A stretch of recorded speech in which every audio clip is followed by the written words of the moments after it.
सभी भक्तों को सीताराम जय बालाजी महाराज जाए बागेश्वर धाम सरकार। गरुड़ पुराण के अनुसार मांस खाना पुण्य है या पाप, क्या कहता है हिंदू धर्म। गरुड़ पुराण के अनुसार मांस खाना पुण्य है या पाप, क्या कहता है हिंदू धर्म। मित्रों, हम आपका स्वागत करते हैं। वैसे तो भोजन में हम क्या खाए और क्या नहीं खाना चाहिए ये लोगों का व्यक्तिगत फैसला होता है, लेकिन यहाँ हिंदू धर्म में कुछ लोग मांसाहार को निषिद्ध मानते हैं। वही उनमें से काही लोग मांसाहार को काटकर और मारकर खाते हैं। आज भी ये कार्य हमें कई जगहों पर मिलता है। एक और मांसाहार का ग्रहण करने वाले लोग शाकाहारी खाने वाले लोग को घास पूछ वाले लोग बताते हैं, और दूसरी ओर देखे तो शाकाहारी खाने वाले लोग वह मांसाहारी खाने वाले लोगों को जानवरों पर अत्याचार करने वाले लोग मानते हैं। लेकिन मित्रों, आप आंख बंद कर आप किसी बात को आप मानना नहीं है, और ये लक्षण बुद्धिमान लोगों के ये लक्षण नहीं होना चाहिए। इसलिए दोस्तों, जानते हैं कि हिंदू धर्म ग्रंथों में शाकाहारी और मांसाहारी उन दोनों में कौन सा आहार उत्तम माना गया है। हिंदू धर्म में मांस खाना माना है कि नहीं, इस बात को लेकर कई लोग के मन में शंका होती है। इसका कारण कुछ लोगों के मन में वेदों के विषय कुछ प्रकार की शंका पैदा होती है, जिनके वजह से वह समझते हैं कि वेदों में मांसाहार का विधान लिखा गया हुआ है। लेकिन मित्रों, ये आपका भ्रम है। मांस खाना पुण्य है या पाप, जानिए। वेद और पुराण हिंदू धर्म के मुख्य ग्रंथ है, जिसमें वेदों का सार उपनिषद है और उपनिषदों का सार श्रीमद् भागवत गीता है। वेदों में पशुहत्या पाप माना गया है और मांस खाने के संबंध में स्पष्ट किया गया है कि मांस नहीं खाना है। इतना ही बल्कि कुछ प्राणियों के मांस खाने का उपचार भी उसमें लिखा गया है। यजुर्वेद में कहा गया है कि मनुष्यों को परमात्मा को सभी गई रचनाओं से मनुष्य को अपने आत्मा समान मानना चाहिए। जैसे पानों को चाहते हैं वैसे ही दूसरों का हित करना चाहिए, और जिस तरह आप अपना बहुत अच्छी तरह से आप अपना ख्याल रख पाते हो, वैसा ही हमें दूसरे प्राणी और जीव जंतु का ख्याल रखना चाहिए। वैसी ही अर्थवेद में कहा गया है कि ये मनुष्य तुम चावल, गेहूं, दाल आदि आहार के रूप में तुम ग्रहण करते हो, वही तुम्हारे लिए वही उत्तम माना गया है। तुम कभी भी नर या प्राणी का हिंसा मत करो। वही बात ऋग्वेद में बताया गया है कि गाय जगत की माता है और उनकी रक्षा करने की ही समाज की उन्नति है। मनुष्यों को इस मान सभी प्राणियों की रक्षा अपने जीवन से ज्यादा करनी चाहिए। इस भागवत गीता में मांस खाने आया नहीं खाने की वजह की बात आय 3 चरणों में उस बात को विभाजित किया गया है, जिसमें सत्व, रज और तमस को इन तीनों में मांस का उल्लेख किया गया है। गीता के अनुसार अन्न से ही आपके मन के विचार बनते हैं। जो मनुष्य सात्विक का भोजन करता है उसकी सोच भी सात्विक रहती है।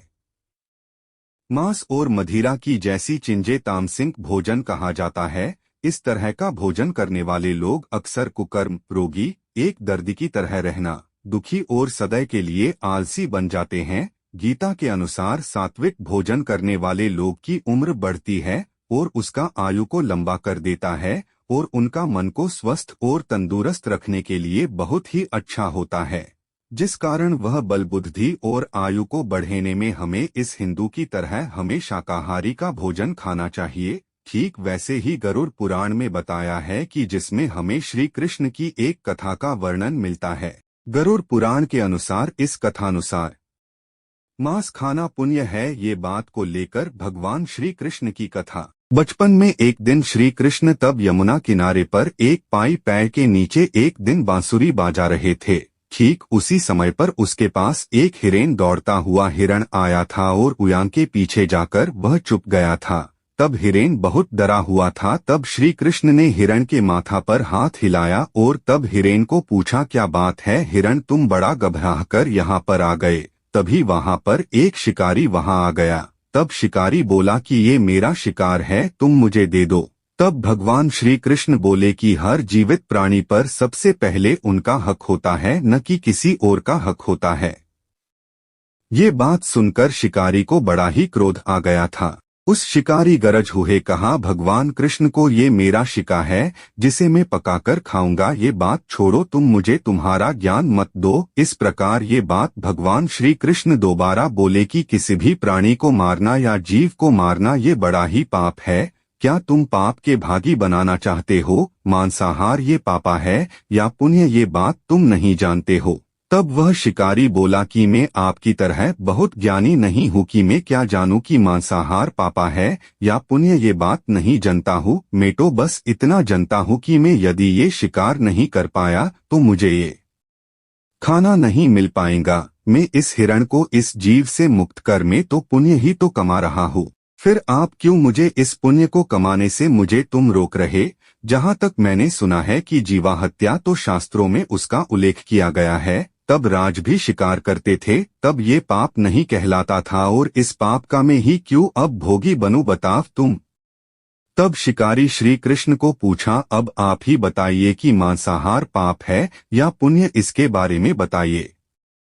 तब शिकारी की बात सुनकर भगवान श्री कृष्ण को लगा कि ये शिकारी मांसाहार खाकर आपने बूढ़ी नष्ट कर बैठा है। इसके अंदर सोचने और विचार करने वाले भी विचार उसके अंदर नहीं, बल्कि ये बात को पूरा ही समझता ही नहीं है। इसलिए इस शिकारी का ये बात बहुत अच्छी तरह से समझाई। तब भगवान श्री कृष्ण को एक कथा सुनते हैं कि एक बार मगध में अकाल के वजह से खेतों में अन्न का उत्पादन कम हो गया था। तब वहां के राजा को बहुत चिंता करने लगे और मन में सोचते रहे कि इस समस्या का निदान योगी रीत से नहीं हुआ है तो ये कोठार के बहरे हुए अनाज भी कम हो जाएगा और इसके बाद संकट और भी संकट बढ़ जाएगा। इस समस्या का हल करने के लिए राजा ने मंत्री एवं सभी राजदरबारी और मंत्रिपरिषद में राजदरबार में सभी को बुलाया और ये बात सभी को पूछा कि इस राज्य में इस भूखमरों की समस्या का इलाज करने के लिए हम क्या करें।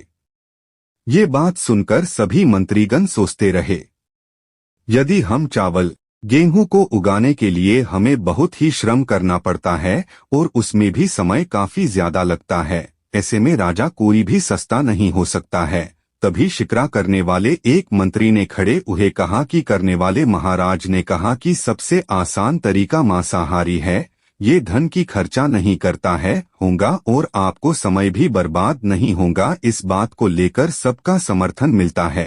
तब राजा वह पर शांत होकर सबकी ओर देखता है और उसके बाद मंत्रिपद ने कहा कि मैं ये बात नहीं मानता है कि मांस ये सबसे सस्ता पदार्थ है, ये नहीं मानता हूँ। फिर भी मैं इस विषय पर मैं आपको कल ये बात देता हूँ। प्रधानमंत्री जब उस मांसाहार हर के घर जाकर पूछे और उनसे कहा कि संध्या को महाराज बीमार हो गए, उनकी हालत बहुत ही खराब हो गई है। तब वैद्य ने कहा कि तब कुछ शक्तिशाली प्राणी का मांस यदि मिल जाए तो वह जल्दी ही ठीक हो जाते हैं। तब उसे ने कहा कि आप मेरे पास आप सब कुछ मांग सकते हो। तब शिकारी ने कहा कि मैं तुम्हारा हृदय निकाकर मैं राजा को दे देता हूँ। तब वह उदास हो गया। तब वह राजा को उस मांस खिलाया और तभी राजा ठीक हो गए। इस कारण वह सब खुश हो गया, जिस कारण वह शिकारी को अंदर ही बड़ा प्रभाव लगा और कहने लगा मैं आज ही मांस खाना में छोड़ दूंगा। तो मित्रों, आप इस कथा को जानने के बाद आप पर निर्भर करता है कि आप कौन सा आहार ग्रहण करना चाहते हैं और कौन सा नहीं। इस बात को लेकर विज्ञान भी प्रमाणित कर चुका है कि हमारे शरीर के लिए हमें मांसाहार की अपेक्षा से हमें शाकाहार के भोजन हमें खाना चाहिए। आप वैज्ञानिकों को माने तो आप शाकाहारी भोजन खाने से हमारे शरीर के अंदर बहुत सारी प्रकार शक्ति और मजबूत बनाता है, हमारा पाचनतंत्र और हमारी बुद्धि को बढ़ाने में काम करता है। लेकिन कुछ ग्रंथों अनुसार मांसाहार को बड़ा ही उत्तम माना गया है। जिन जीवों को आप मारकर खा रहे हो उन्हें पाने प्राण बचाने के लिए अवसर भी नहीं मिलता है। जिस तरह हम प्राणियों का शिकार करते हैं तो हमें इस जन्म क्या दूसरे जन्म हमें ये मनुष्य का अवतार नहीं मिलता। तो मित्रों, हम उम्मीद करता हूँ आपके कई भ्रम आपके टूटे होंगे।